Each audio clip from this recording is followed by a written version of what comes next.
Ah, je crois que si je devais refaire ma vie, je crois que j'aurais été aviateur. C'est vachement bien ça pour draguer les pépettes, les nanas. Il y a vachement de gars connus qui ont fait ça. Antoine de Saint-Exupéry, le Baron Rouge, Roland Garros. Ah, c'est une vraie arnaque ce gars-là, il a jamais fait de tennis. Et pour finir, Michel Drucker. Ah bah avant d'être le petit prince de la téloche, c'était surtout le petit prince de l'hélico. Il sait tout faire Michel, hein, c'est fou.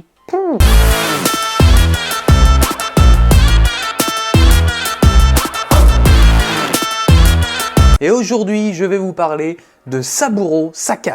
Allez, Sakai, pour frapper Sakai. Sakai, oui, la qualification grâce à Sakai. Saburo Sakai, c'était un pilote de chasse de la marine impériale japonaise pendant la Seconde Guerre mondiale. C'est simple, le gars il a une réputation exceptionnelle, c'est un as de l'aviation. Il est réputé pour sa maîtrise de vol qu'il réalise à la perfection. Le gars, c'est pas une quiche quoi. En août 1942, en pleine guerre du Pacifique, il se retrouve dans la zone de combat de Guadalcanal.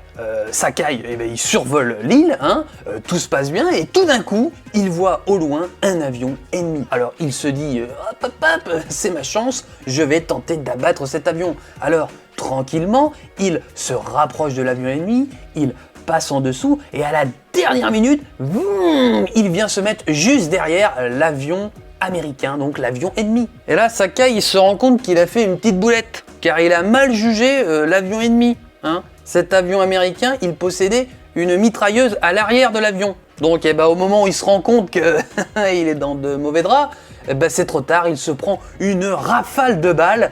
Ça fait mal. Bon, bah, il se rend compte malheureusement qu'il est en mauvaise posture, mais il n'a pas le temps de réagir. Il se prend une rafale de balles et une balle vient se loger dans son crâne, dans sa tête. Sakai, C'est pas possible. Il fait au moins 8000.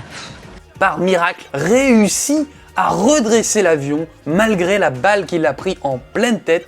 Il est encore vivant. Bon, il est quand même sérieusement amoché, il a l'œil droit qui ne souffle plus et il a tout le côté gauche totalement paralysé. En gros, il lui reste plus qu'une main et une jambe. Bon là, dans la tête de Sakai, c'est simple, il faut qu'il rentre à la casa, qu'il rentre à la base le plus vite possible. Hein.